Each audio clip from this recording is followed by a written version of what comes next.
Today's topic is all about THCA and the surrounding market. There is a ton of confusion around this topic, so we're going to discuss THCA from a molecular perspective, but also from a political, societal, and consumer safety perspective. Myself, like many, have mixed feelings on the THCA market and THCA products because although there are companies producing high-quality products with extensive lab testing as well as information, there are also companies not doing their due diligence in this relatively unregulated space. In this episode, we're talking specifically about THCA, not the synthetic cannabinoids that are available in the hemp space. That is an entirely different conversation for a different episode. The guest that I have on today does work at a THCA company, and the reason I've asked her to be on is because I have seen their facility, tried their products, and spoken with almost every employee at the company. I believe that they're setting an example of how to do THCA products correctly and how to maintain longevity in this market. But we will also talk about how to find quality products at other companies and also looking at things like the Certificate of Analysis or COAs to determine a quality product versus a non-quality product. This market all really started with the 2018 Farm Bill, which allowed hemp products to be sold in almost every state across the U.S. The law specifically says that Delta-9 THC has to be below 0.3%. But the plant isn't producing THC, it's producing THCA, which we're going to dive heavily into in this episode.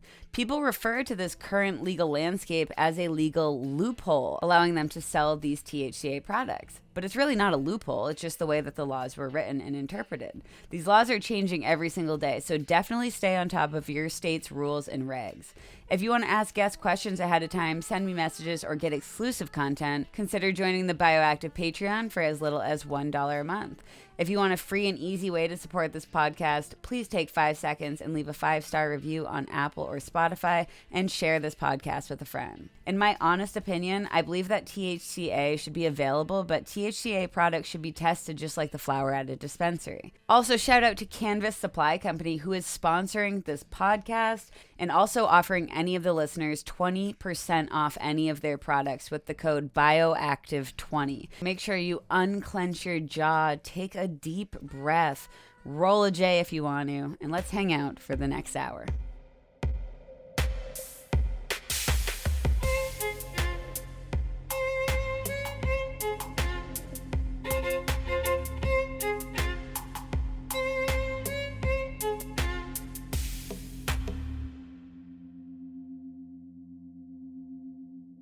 Welcome back to the Bioactive Podcast. Today, I am so excited to have Liz Peterson on the podcast, and we're going to be talking about THCA. And it's more than just the molecule. We're going to talk about THCA as on the molecular scale, but we're also going to talk about it, how it relates to the cannabis industry, how it relates to access to cannabis products, and many other things. And I don't think we could have a better fitting guest than Liz, because Liz has a background in organic chemistry, but you also are running part of a company called Canvast Supply Co that does have THCA products, and your company has taught me so much about THCA, and I'm just so excited to have you on. So welcome, Liz, and if you want to give a little more about your background, and then we'll just get the ball rolling. Love it. So excited. First of all, I just wanted to say thank you so much, Riley, for having me. I've honestly been like a fangirl for a little while now, so this is a little bit of a dream come true. But yeah, a little bit about myself. Like you said, my name is Liz Peterson. Currently, I do work at Canvast Supply Co. I'm the director of operations. And honestly, I don't even like to say like my title is the director of operations because I do so many things. But I have a heavy hand in all of our product formulations, and I work mainly with all of our inventory, invoicing, budgeting, procuring product. And then, like you said, I do have a background in chemistry. I graduated in 2020 with my bachelor's in chemistry. My focus was on organic chemistry, and my research was heavily focused in organometallic compounds and dealing with chemotherapy agents. Cool. That's kind of what got me started. Was like I was super interested in cancer research because, I mean, as you know, chemotherapy can be like a bitch of a treatment. Oh yeah, for real. It wrecks your body. The purpose of it is to literally kill your cells, and it Yeah. wrecks your body from the inside out. Yeah. Yeah, and like while it does help a lot of people, I mean it can cause a lot more damage in the long run than it can do help. So I was super intrigued with that. And then I like I said, I graduated in 2020, so it was like prime COVID time. It took me took me a little bit longer to graduate than I expected, and then leaving college in the COVID lockdown period, I just like it was crazy, and I I kind can of had like imagine. a sour taste in my mouth for academia and just like all of that in general, and that really pushed me towards like more natural alternatives and like led me into this cannabis space because I wanted to dive more into what I loved, which is cannabis. I love it. Yeah, thank you. And that's how you started working at Canvas. Was that when right after graduation? Yeah, Okay. it was right after graduation. I didn't know where to go with my chemistry degree. I was like so divided on what I wanted to do next. I wanted to work in cannabis, but like at the time, academia with cannabis was like not really there. And like, I had a lot of professors that were like, "You're never gonna find a job. Like you're never gonna get into this industry like that." And so, yeah, my husband was actually already working for Canvas at the time, and Canvas was mainly doing greenhouses and growing at the time. So that's where I started. I was doing everything from popping seeds to bucking and shucking and trimming and Cool.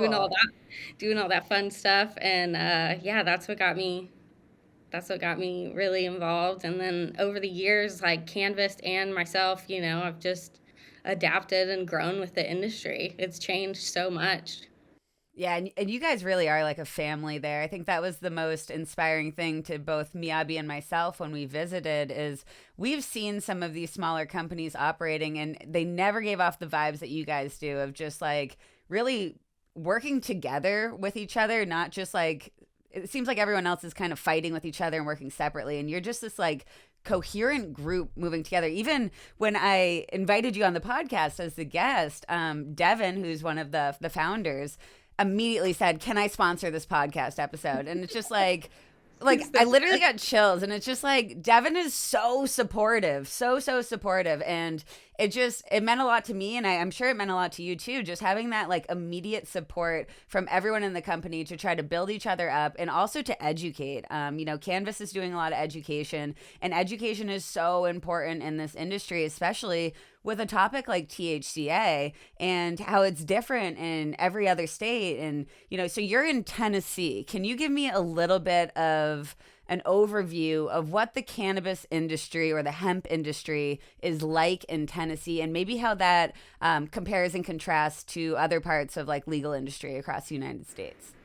Yeah, yeah. So here in Tennessee, we operate mainly off of the 2018 Farm Bill, and so that's we don't have a legal industry. We don't have recreational here. We only operate in the hemp space. So everything that we do is federally legal. It has to have 0.3% or 0.3% Delta 9 or lower for it to be legal, and so that's how THCA has come about. You'll see you'll see THCA pretty much everywhere nowadays. You'll see it in gas stations, all over the place. But that is the key, is having that Delta 9 THC level below 0.3%.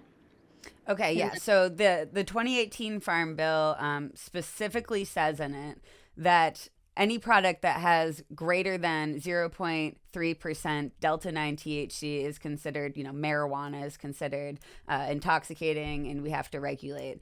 But the cannabis plant is not producing Delta 9 THC. It's actually producing THCA. Can we dive into the chemistry a little bit, and then we'll talk more about like regulations and what product types are available and how we process things, because this is kind of a fun little chemistry lesson, because this also is involved in like if you're making edibles at home, why you need to heat up the flower, because it's also like the flower is in that acidic form. It contains THCA. The A stands for acid, not just THC. So in order to activate that flower to make it into an edible, you need to heat it up. step and turn it from THCA to THC. So let's dive into that a little more. I love this topic. Yeah, I honestly do too. It's so much fun, and I love explaining it to people because so many people have questions about, like, well, it's not the real thing, or it's just hemp, or like, how do you get THCA? Like, oh, it's just another one of those cannabinoids. But no, I mean, this is what everyone's been dealing with for decades now, and it's just finally getting education around it and finally getting more information published, like, because every genetic, like you said, you are starting with THCA. And same thing with CBD. If you start with a hemp plant, like, you're going to start with CBDA, and then it's going to slowly convert to CBD. And most of these things happen during the drying and the curing process. So as that plant is maturing and, like, then moving into flower, you still have THCA. You're not growing delta 9 THC. You're not growing straight up CBD or CBG. You're growing these acidic versions. And so they're precursors, basically the starting point before we get to THC. And the only way that we can get to that is either through decarboxylation, which requires heating it, smoking it, or, like I said, during the drying and the curing process. That's when most of those things tend to convert, because you'll need heat to, dry it, unless you go the slow dry method and just leave it hanging for a while. Right. I don't usually bring out molecules. I usually leave that to Dr. Shields as their thing, but I think this is a really good opportunity. I think every chemist has a molecule set somewhere in their house. So I brought out mine for this episode. So anybody watching on YouTube, this might help as well. But I'm just showing a THCA molecule here, okay? So if we were to just take this away, this is your normal THC molecule. But this right here is the acid component. So this is actually CO2, so a carbon and 2 oxygens here. And this is what the plant is actually making. This is the form of THC that is happening and being synthesized within the plant.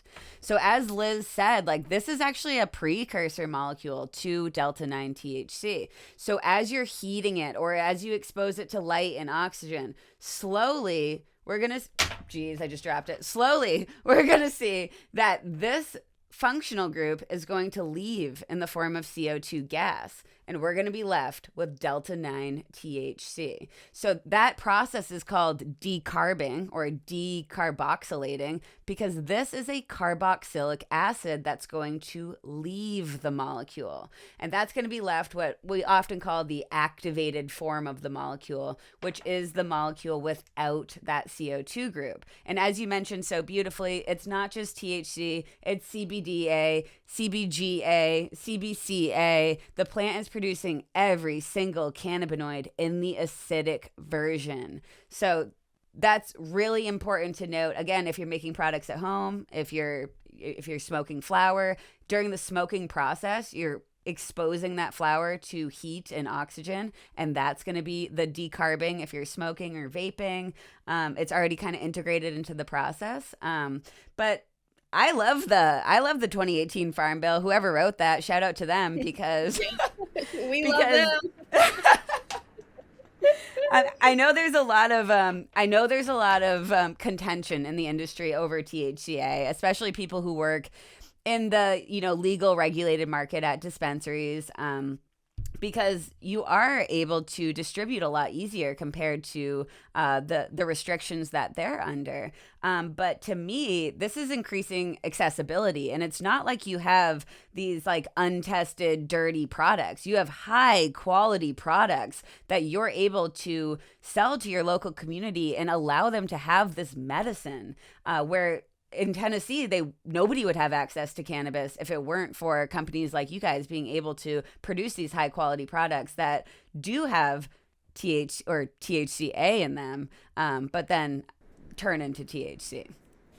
Yeah, it's a really great market, and it's honestly so exciting to see, because like you said, like, otherwise these people would have no access here in Tennessee. I mean, I've talked to plenty of people that, like, unfortunately, before THCA and before all of this hit the market, their only option was to try and travel to a legal state, which, Right. presents its own risk and presents its own issues with traveling back and forth, crossing state lines, etc. And it's simply just for medicine. These people need access to something. And like, speaking of the farm bill and the licenses and everything that you need, whenever I first started in 2020, like, you didn't even need a license. You didn't need a hemp license technically to be able to work with these products. Like, obviously you wanted to have a business license and you wanted to be a reputable business, but the hemp license itself was only specific to growers. And so in the past year, they have updated the hemp license to where now, even if you're brokering, if you want to be a hemp broker, that's a different license. So moving into this new space of THCA, they have had to adapt new licenses, but it's not near as rigorous and expensive as some of these legal states, which you see a lot of, like you mentioned, backlash and I want to say just upsetness Yeah. from how much these people have had to spend and how much they've had to go through in the legal states just to be able to sell the same product.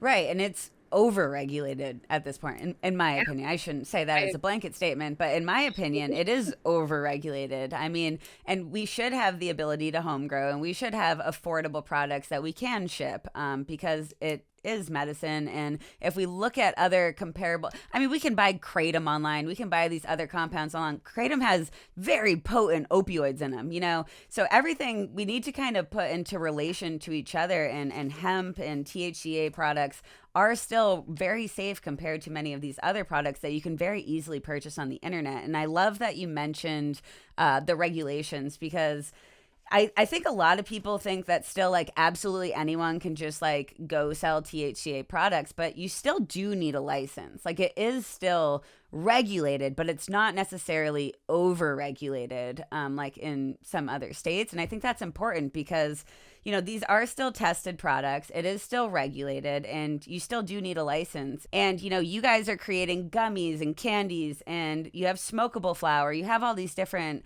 options, and you're also producing education. And I think that's really going to start to, like, funnel people towards the right companies who are doing this in the right way, and away from the companies that may not be doing it in the most altruistic, positive way. Yes, definitely. That's really what we try and what we stand for at Canvas. We try and put ourselves above even what the regulations currently are for the state. They only require in Tennessee, only a potency test is required to have on all finished good products, whether it's flower, edibles, anything like that. And it's actually a pre-harvest potency test. So if you have a finished good product, you don't even have to test the finished good product to have a compliant COA. You can use the 30-day pre-harvest COA from the flower that it was grown with. But here at Canvas, we test all of our products using full panels, because we want to set ourselves above that bar and show what's actually in the product. Otherwise, you have no idea what you're getting in that product, especially when it comes to a gummy or a finished good of any kind like that. So when you say full panel, so that's cannabinoids, terpenes, is that like mold and pesticides? Is that what constitutes? Okay. Yeah, molds, pesticides, residual solvents, mycotoxins. There's one other. Oh, and heavy metals. Yeah. Okay. Awesome. So Canvas products are testing for all of those, but that is not required in Tennessee, at least, for all of these hemp companies. Correct. I've really only seen that be required in, like, legal states, because they have such strict restrictions, on the testing that they have to put out. So we've just we've tried to match those legal states so that you're getting the most information you can on the product that you're getting. Awesome. Cool. I actually didn't know that. So that's awesome. Do states that have a adult use market, or even a, like, medical avenue for cannabis, do they typically have access to THCA flower as well? Or is it either like you either have adult use or you have like this type of hemp market? Is it one or the other, or are they overlapping at all? That's kind of my favorite question. So I definitely think they overlap, but not in the way that you think they would. So most Okay. of the time, if they do have a legal market, then you're not going to see as much of the hemp market. But in those legal states, like if you go to a dispensary and you're shopping for flour, and then you flip that jar over and look at the percentages that are on the back, it's 9 times out of 10 gonna be THCA flower with a little bit of Delta 9 in it. And so that's my favorite question is when people are like, how is this like, this is not like a dispensary. This is not like the same thing that I can get at a dispensary. But I'm like, but wait, it actually is because it's just THCA all around, like we touched on, is what you're growing. You're growing a THCA plant to begin with. And so a lot of times in the dispensary, you'll see a slightly converted flower that will have a little bit of Delta 9 THC, which normally occurs like in that drying and curing process, but it'll only be like to about 2%. And then you'll still have 15 to 25% THCA. And so you essentially are getting the exact same product as you would from a regulated legal medical market, or if you are getting it from a hemp only state. Yeah, that is It's a just so fascinating to me. I love that. Yeah, and I've received a lot of DMs of people sending me like pictures of maybe they bought an eighth of flour at a legal dispensary and they're like, this has THCA in it. And like they sound like bothered. And I'm like, Like all upset. bud has THCA in it. It's dominant THCA or maybe CBDA if you're using a CBD hemp product. But it does not convert until you do something to it, like light it on fire, expose it to oxygen. But I think it's a really good point that you're saying, like as it sits on a shelf or as it is like slowly kind of aging, it is gonna very slowly just start to convert from THCA to THC, but it's not going to fully convert. You're still going to mainly have the acidic version until you like actively do something to that flower. Yep. Yep, exactly. So, can we talk about like the kind of different THCA products that are available? I know I've seen well actually can we talk about flower first? So can a company like Canvas Supply Company, can you sell THCA flower online, like across the United States to any state? Is there any issues with that to start? Yeah, so we do sell our THCA products online because based on the 2018 Farm Bill, it is a federally legal product. And interstate commerce, so going from one state to the next, it is legal to ship hemp, and THCA is considered a hemp product.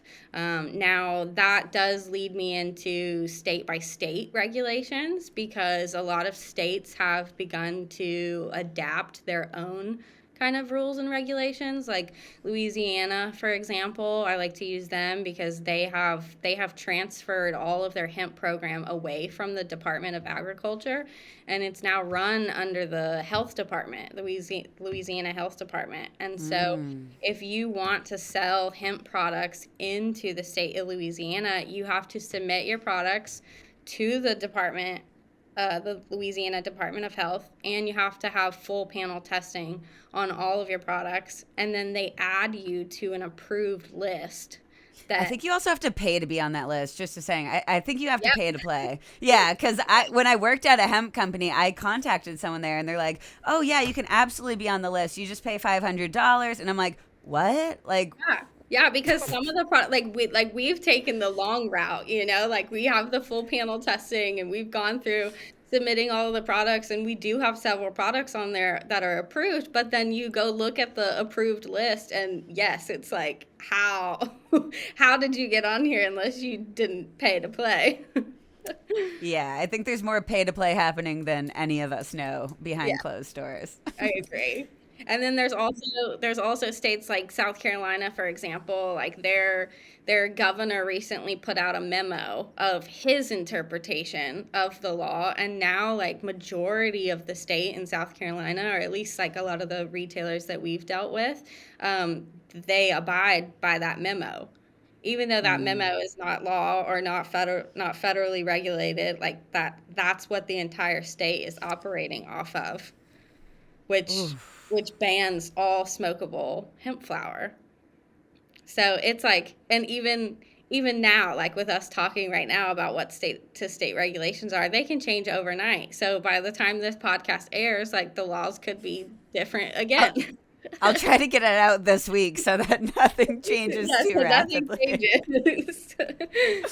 For real. But I mean, I actually am going to try to get this out this week because I've had so many messages about this. And, when I first posted it on my story, I was like, I'm going to do an episode on THCA. And so many people were like, pick me, pick me, pick me. But they're all just talking about from the molecular level. And I'm like, this is more than just molecular. Like, this is like a society based thing, which is why I needed someone like you to have that kind of multidisciplinary approach from just like the political, but also the advocacy, but also the manufacturing and the growing. And there's so much more to it. And it's kind of upsetting to me that like people's just general opinion, like in South Carolina, are taken as law because most politicians are so uneducated on cannabis and cannabinoids in general that they should be the last person that we're going to make any of these decisions. But unfortunately, that's not the way things are happening.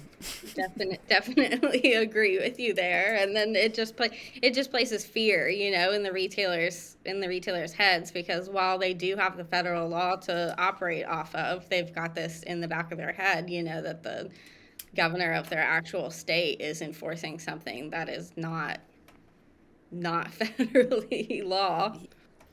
Man. Yeah. Okay, well, so we talked about THCA flower. You can make THCA diamonds, which honestly, in my head, makes the most sense because that's the most pure form of THCA. And for anybody who doesn't know, like what we call THCA diamonds is it literally looks like a crystal, a small crystal diamond. And that is absolutely pure THCA that has crystallized. And you can use it as a concentrate. So you can dab it, or you can have it at home, or you could even extract it and put it in something else. But can we talk about like concentrate products and if there's anything other than diamonds, or just discuss diamonds more, but that category of products next? Yeah, definitely. You'll see a lot of concentrates on the market, and the biggest thing, and like my favorite that I've tried so far, is honestly the rosin, because that is just the best way. Um, Obviously, Does I the love. heat pressing of making rosin transform any of the THCA into THC? Yes, you will get slight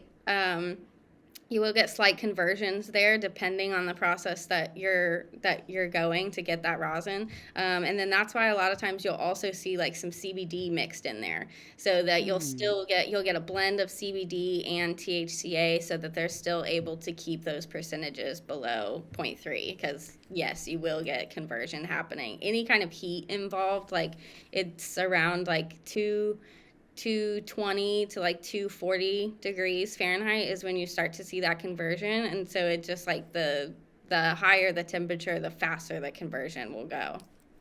Gotcha. Okay, cool. And are there live resin products as well? I would think that would be pretty popular because you don't have any of those. You don't have heat. You don't have tons of oxygen and light being exposed, so it kind of keeps that inherent form of what's happening in the flower. Which is THCA, which is your acidic compounds, kind of Yes. staying in their form. Yeah, definitely a lot of live resin. You'll see honestly all kinds of products. They've gotten really creative with the THCA, and then I've even started to see THCA gummies popping up, and so that even leads into another discussion, of like what is the benefit of that if you have no heat applied to it. But there's so many benefits of the acidic cannabinoids, like that we're missing out on, I feel like. 100%. And I think you're so right. Everyone's always like, oh, like that's the unactivated form. Like nobody wants to take in THCA. I think it's starting to gain a little bit more attention because THCA specifically has been shown to be really great for nausea and vomiting, and especially like feeling sick. And oftentimes, like, for instance, if somebody is pregnant and they want to have something to help them feel with the nausea, THCA, in my opinion, from my understanding of this molecule and adding an acidic group in general, it'd be less likely to cross the placental barrier or cross the blood-brain barrier. So it might even be healthier for you and your baby compared to a THC product, but still help with that nausea and vomiting. And, this is not something we talk about a lot because THCA doesn't get you high. So that automatically, like 80% of people who consume cannabis are like useless. Yep. But it's like there's so many medicinal benefits to even the acidic versions of these molecules, which you're so right about.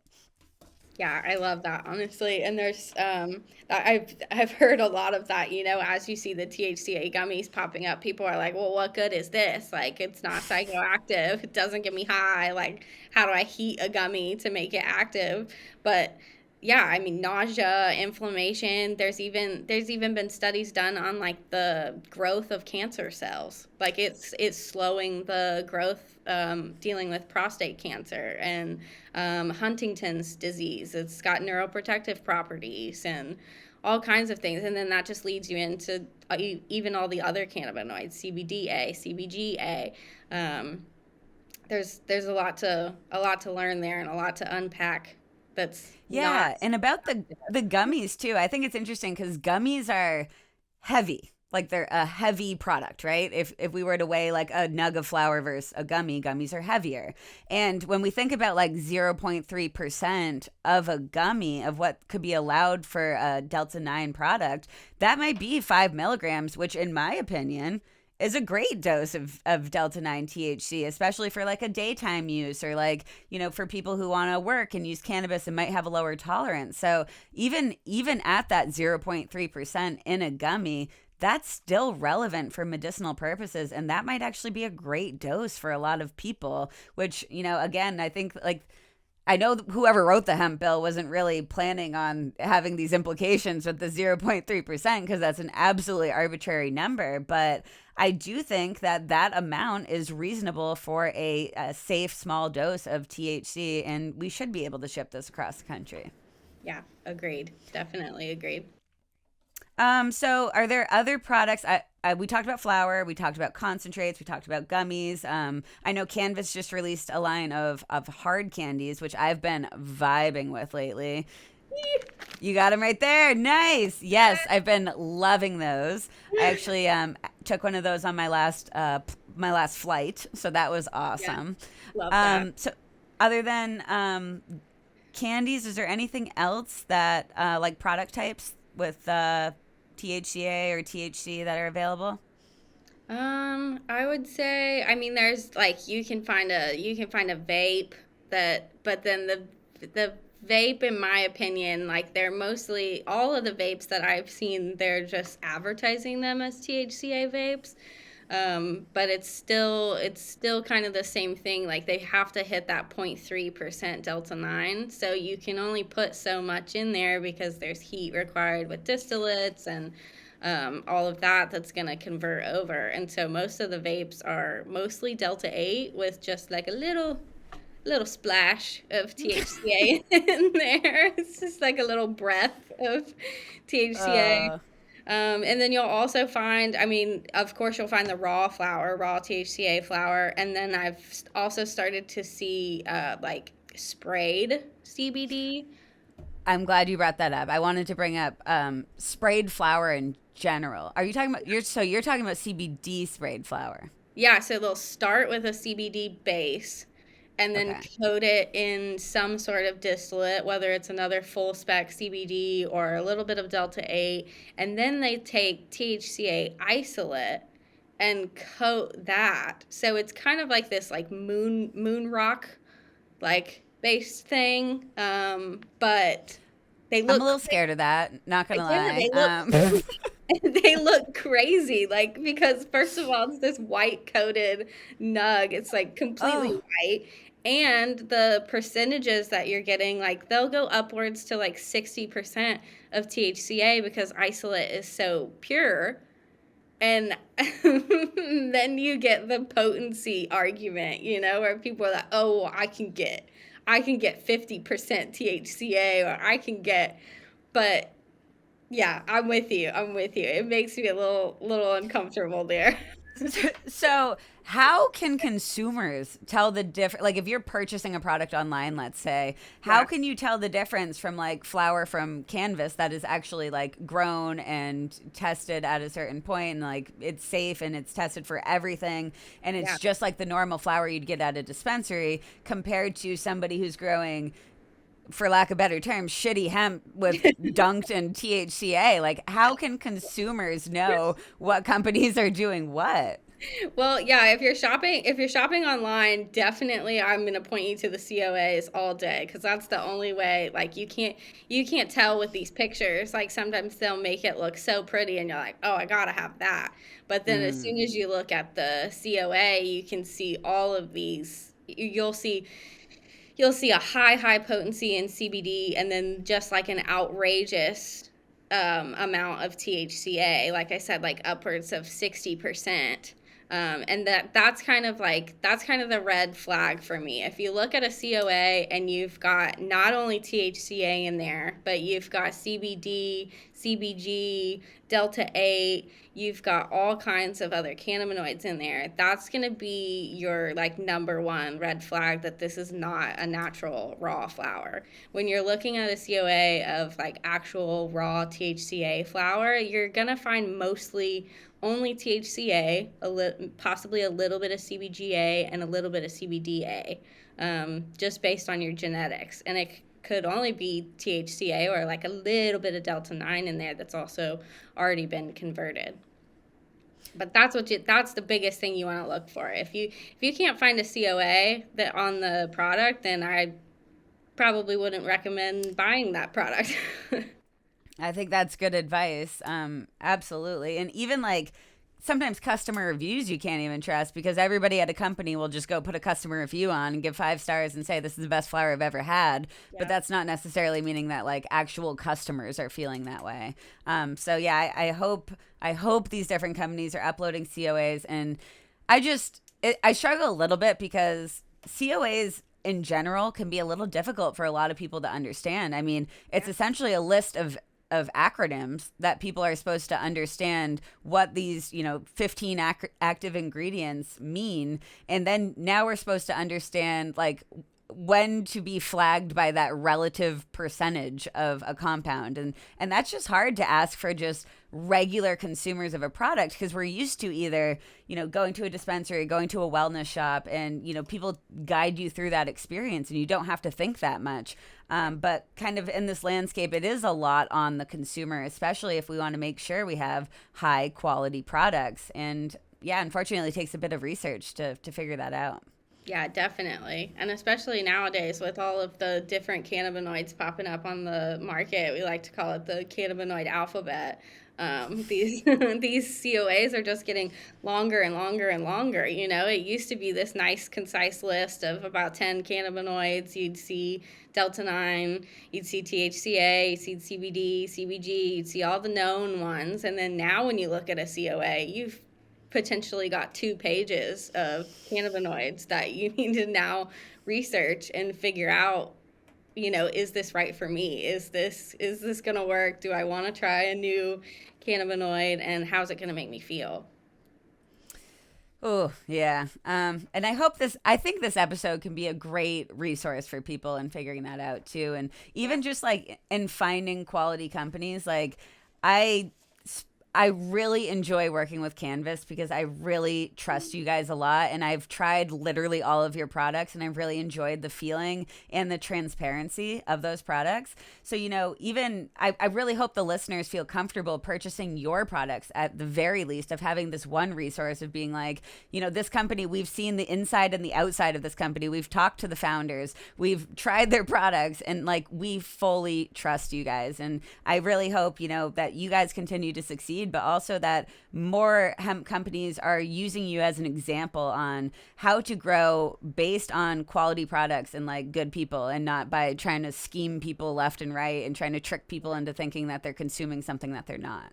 Yeah, I can't tell you how much we appreciate that, Riley. It really means so much. We work so hard here at Canvas to try and make it like cannabis can be almost like a daunting at times because you don't know where to start or you don't know how it's going to make you feel, or if you've had a bad experience with an edible and you're like, nah, I'll never try that again. But we really like to kind of hone in on like our slogan, I'd say, is find your feel.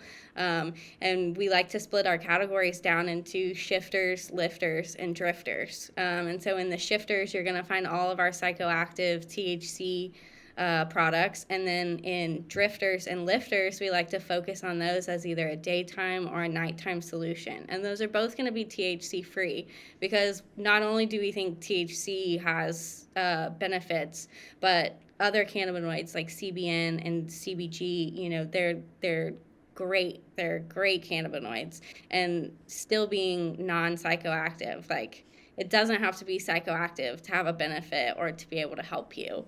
And so that's I think the biggest thing for our company is just trying to help people find that feel, make it easier and make cannabis more digestible and approachable.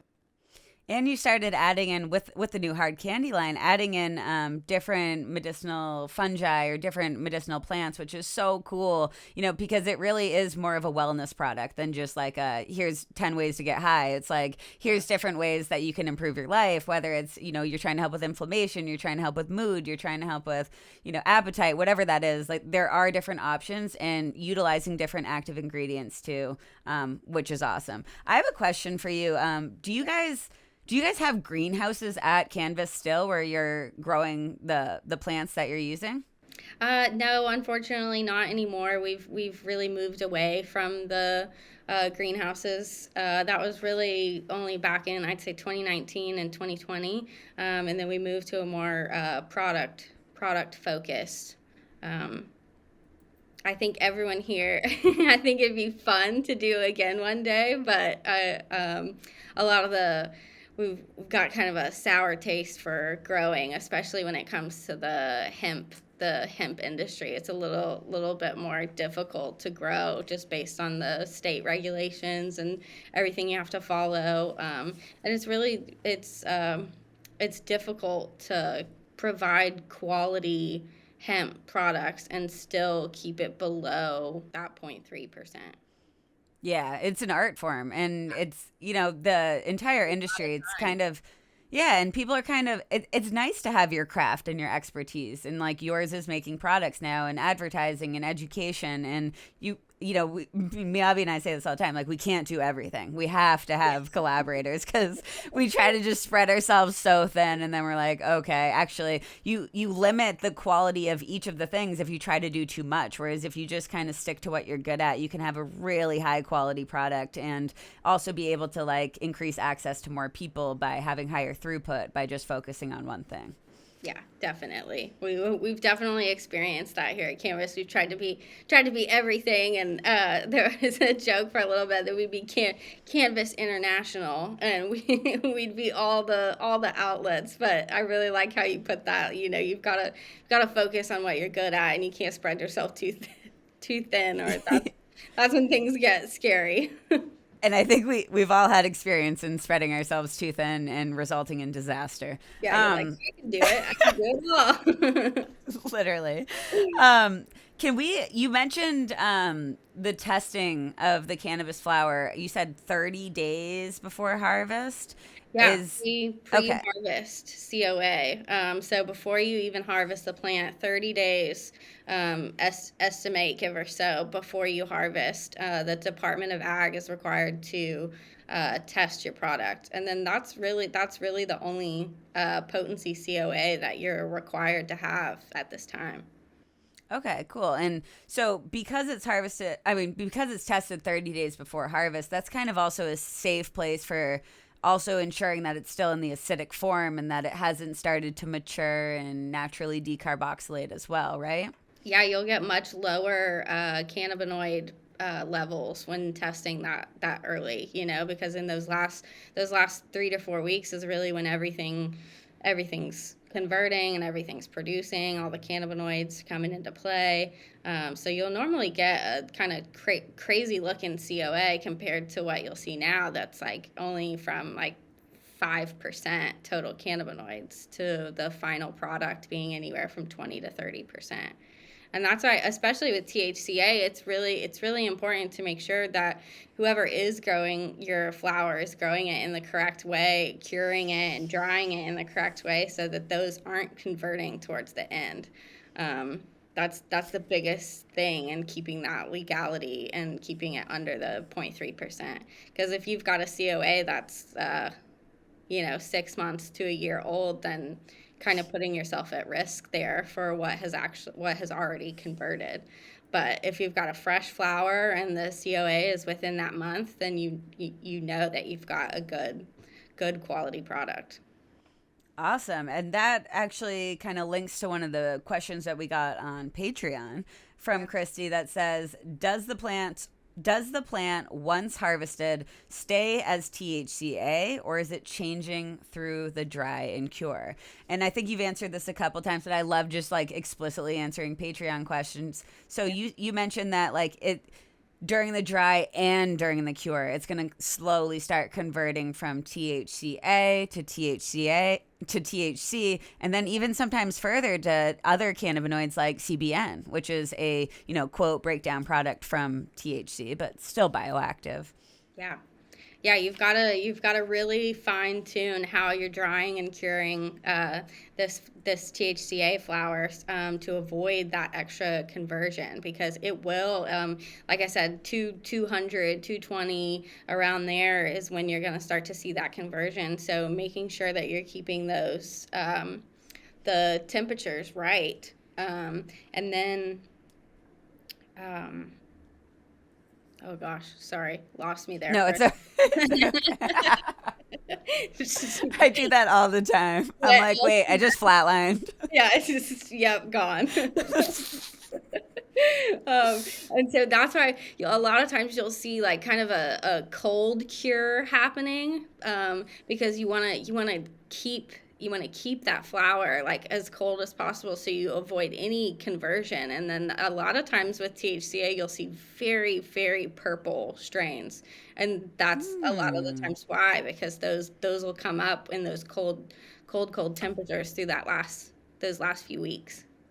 I did not know that's why there's so many perps in the THCA market. So many perks. Whoa, that is so interesting. Right? And so for the dry, you're just trying to kind of keep it, you want to have it warm, but below that 220. So just somewhere in that kind of medium zone. There's evidence that almost every type of cannabis can become a purple type if given the correct, growing or drying, curing situation. So that is just absolutely fascinating to me. And for anybody who doesn't know, flavonoids are the purple molecules that are present in almost every strain of cannabis. And they're also acting as protective molecules against things like coldness for the plant. So when you see towards the end of a growing season, as the temperature changes and the light amount changes, you'll see other color compounds like chlorophyll start to go away and die off. But then that really allows the flavonoids to come through, and you see that purple. You'll see changes of color happening as the temperatures outside change as well. So many THCA varieties that are like, it shouldn't necessarily be purple, but that they've made the cold cure, it's like everything is coming through purple. And then you'll even see like one of the varieties we have right now on the website is called Rotten Rosé, and it is gorgeous, but it is the most purple, like it is purple through and through. It's crazy. All right, are you cool with a couple more Patreon questions? I think these are great questions. Yeah, let's do it. All right, so this question says, I've been extremely puzzled by THCA flower, as the psychoactive effects are indistinguishable from, quote, regular cannabis. It all confuses me because hemp plants tend to be richer in the CBX cannabinoids. How have these plants come to produce more THCA? Have they been selectively bred for specific cannabinoid profiles, or are they GMOs? And, you mentioned this really well, but I want to hone in on a specific part of this question of, are there specific strains that are more compatible with like this type of THCA market versus others that maybe are less? Like, are the purple strains the ones that you're targeting for this THCA market? Well, I think I mean we kind of touched on this. It's just like the genetics themselves, like with THC, like there's this common misconception that you've got a THC genetic, but you're gonna start with THCA all around. You know, whatever seed you plant is gonna either be high in CBD or high in THCA. There's been a lot of crossing to kind of increase CBD yield so that those we have a higher CBD and lower THC. But as far as like just THC goes, like you're gonna start with THCA regardless. So based on which genetic that you pick, whatever strain it may be, you're either gonna have, I want to say, like a lower THC content or a higher THC content, but like across the board you're gonna have THCA. So I don't want to say that like there's specific THCA seeds out there, or there's like a more inclined genetic that's going to produce more THCA, because it's really all about your growing environment and then in the end how you're drying and curing. Yeah, I think that's perfect. And I also think parts of this question are just going to be answered from listening to this episode, because you've done such a good job explaining this throughout. And I know Zhao had become a member of the Patreon literally for this episode. So I really hope all of his questions are answered. Now, this next question from Neil, I think is great for you because of the operations part. And you also understand what you can and can't say about products, because there is a lot of limitations of being like, you know, this product helps with inflammation. Like, we can't just say that. So Neil asks, how can we more easily find products that fit our needs? Dispensaries keep naming products instead of categorizing them. I would rather know a match to my needs rather than research hundreds of names and where I may be able to locally purchase them and if they match my needs. So if you could talk about this a little more, of like how we're limited by advertising and marketing, but also like ways that maybe Canvas advertises their products to kind of help guide people towards their needs. I know you mentioned the drifters, shifters, and lifters. I think that's a really good way. But that's where I was go. not to plug Canvas again, but yeah, I've noticed that also. There's definitely a lot of products out there that are labeled simply based on their THC content, or you know, like the whole front of the bag is like 1,000 milligrams. But that's not what people are looking for. You know, people want to know like how it's going to help them. Is this going to make me sleep? Is this going to help with my pain? Is this going to help with my anxiety? And then, like you mentioned, like we can't flat out say that. We can't be like, this is a cure for anxiety, or this will definitely ease your mind, because we'll immediately get taken down, or we won't be able to sell online because we've made health claims, et cetera, et cetera. But yeah, that's something like that I absolutely love about Canvas. Like in the beginning, we knew that there needed to be an easier way to explain how the product is going to make you feel. And so that's kind of how we came up with shifters, lifters, and drifters, because shifters, you know, you want to get a little high, you want to shift your day, and then lifters, you need a uplift, you need a boost, you need something to get you through the day. And drifters, I'm trying to go to sleep, I'm trying to just drift off. No, I love that. And, you know, I do love this question, too, because I think to like maybe to consumers, you don't understand how limited we are and what we can and cannot say about products. But at the same time, I do think like maybe a classic dispensary could do a better job of like at least showing how products compare. And I always think of like maybe like a scale from like sedating to uplifting and showing how these different products align on that scale. Because we had this conversation when we were talking about COAs as well. We're almost expecting every consumer to have a background in organic chemistry and, pharmacology to perfectly curate the perfect product for them. And it's like, that's not how pharmaceutical products work. That's not how nutraceuticals, that's not how supplements work. All these other markets, we use marketing and we use data to provide people with an educated way of deciding what products work for them. And with cannabis, we are very, very limited by that. And, oftentimes we have these strain names like, Oogly Googly #4, and we're supposed to, consumers are supposed to know what that does to their body. Like, it is really difficult, and I'm excited to see more innovation in the way that people are categorizing their products to make it lower the barrier of entry for new customers, because it really is confusing. Yes, it definitely can be. And like I said, it can be very daunting, because if you try something and it doesn't work for you, like you have to go the same route with pharmaceuticals. If you try a new medicine and it doesn't work for you, then they're going to give you another one to try.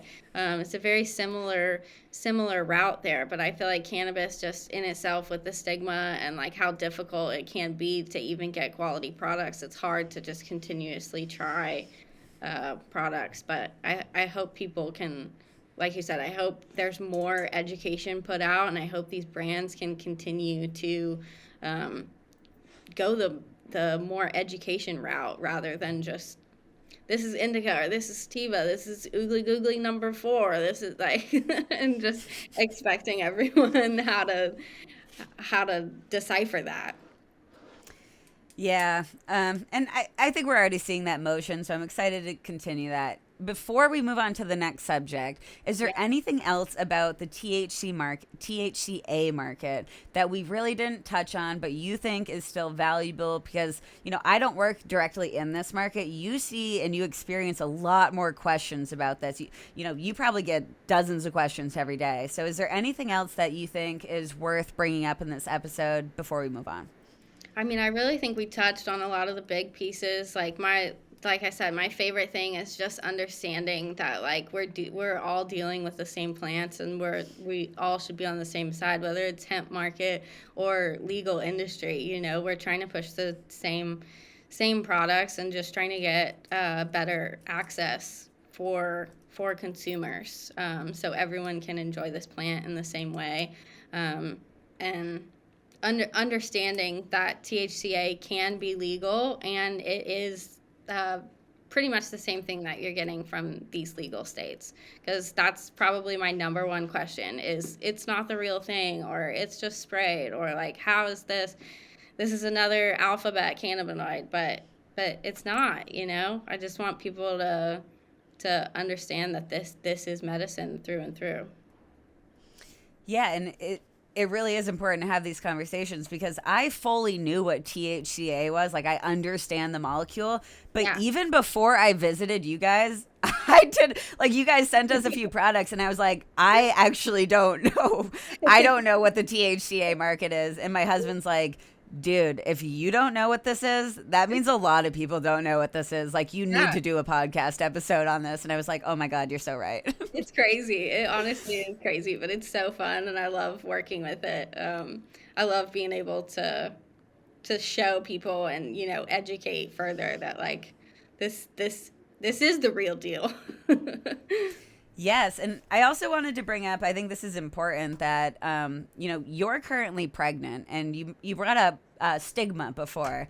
And I feel like being pregnant in this industry is highly stigmatized, and you are kind of looked at differently, and sometimes like not included in all the conversations or not invited to things because you can't, smoke with everyone and be part of that. And I don't like that at all. As someone who, plans to start a family in the next, couple years or whatever, I really hope we can be a little bit more open about, being pregnant in this industry and any challenges. And is there anything you want to say on this topic about like your experience, if you've experienced any stigma or like kind of what you wish would have happened, or I don't know, anything about that subject? Yeah, I mean, I definitely agree with you there. There's always a stigma associated with cannabis in general, but then add being pregnant on top of it. Like, I'll go out with my little cannabis earrings, and I feel like I get, all these crazy looks because now I'm a mom, and like, what am I gonna teach my kid, and how am I gonna educate? Like, but just like any other beneficial or like functional ingredient, you want to talk about mushrooms, you want to talk about vitamins, you want to talk about natural alternatives, and then I am so on board with you there. Like, cannabis should not be this stigma. And being pregnant, like, I'll be honest with you, my first trimester, like, I don't think I could have got through my pregnancy without cannabis, without edibles. I'll be honest with everyone there. Like, I did use edibles through my first trimester, and my baby's fine. My baby's healthy. My baby's growing perfectly, and that's also something that I'm so excited to talk about, even especially after little baby boy is here.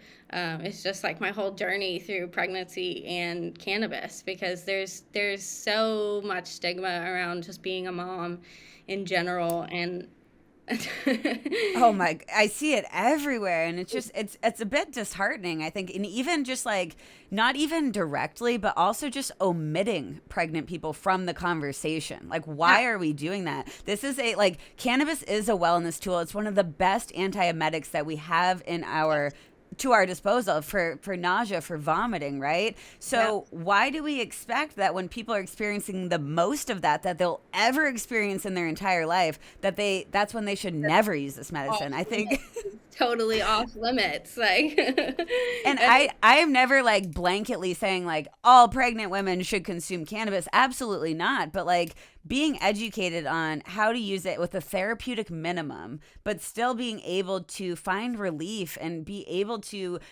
be happy and continue your life, because your happy molecules are being shared with that baby. If you're happy, your baby's happier, right? So like, using cannabis as a wellness tool, as a balanced, part of your apothecary of what you're using while you're pregnant. And I know you mentioned you listened to the cannabis and pregnancy episode on this podcast, and it's like, a lot of people are doing it, but nobody's open about it because of how highly stigmatized it is. But if we can teach women how to use it in a safe way at the minimal dose, like, we can really improve a lot of people's experience, and also bring people to the table who have never been open or part of these conversations to start talking about it in this industry.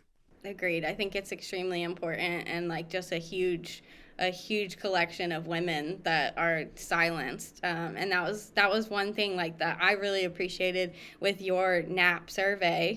Like, I signed up early on in my pregnancy, but I did not feel excluded in that survey. Like, there were questions about, are you pregnant, are you breastfeeding, and like things like that, and I absolutely loved that. Like, I loved that I was still able to participate and be honest with my experience. Yeah, and that's something we want to study much further in the future in much more detail, because again, like, the entire purpose of NAP is not to stigmatize further or to silo people. It's to understand what people are already doing, and how we can understand, how cannabis, other natural products are helping people, and how they're dosing, and what consumption methods they're using. And, what we found out so far is people are not just using recreationally. They're not just like getting blazed every day while they're pregnant. They're using very intentionally at very low doses to, help the symptoms that they're having, but also increase the quality of life and finding that balance.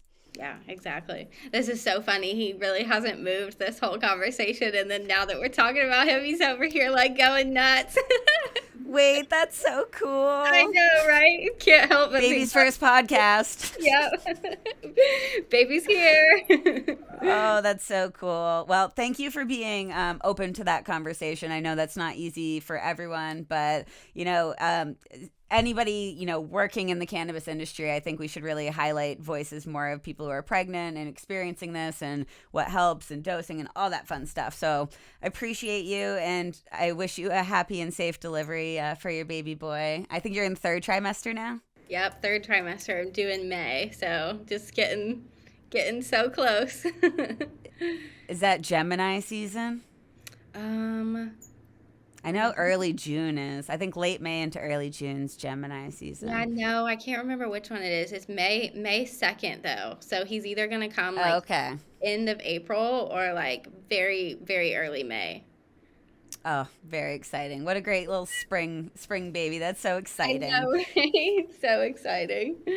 Well, as we close out this episode, first, again, thank you so much for being on. I think you are the absolute perfect guest for this topic, and I really appreciate you dumping all the knowledge to all the listeners and hopefully lowering the barrier of entry and helping people feel a little more comfortable with THCA products.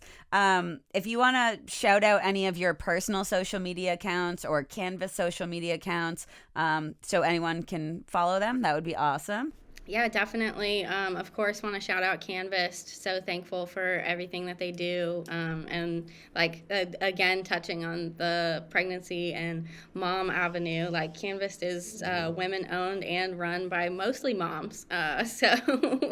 Um, yeah, absolutely love that. Canvas Socials is going to be Canvas Supply Co. at Canvas Supply Co. You can find us on Instagram, Twitter, Facebook, all the outlets. My personal social media is going to be Lizzie Nug. I love it. Yeah, just getting started on there, so stay tuned for more. But super excited to keep sharing and pushing for education. And again, thank you so much, Riley, for having me. Like I said, this was a dream come true. And I couldn't be more honored to be on here.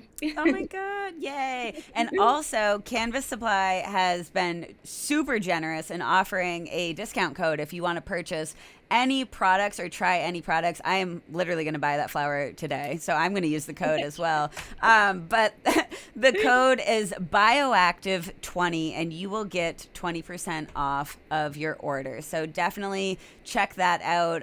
As I mentioned, I use these products all the time. I stand by them. They're high quality products run by amazing people. And you know I don't just shout out anyone, so definitely check them out if you're interested in buying THCA products and learning more on their website. So thanks again, Liz, and mad love, everyone. We'll see you next week on Bioactive. Awesome. Thank you so much.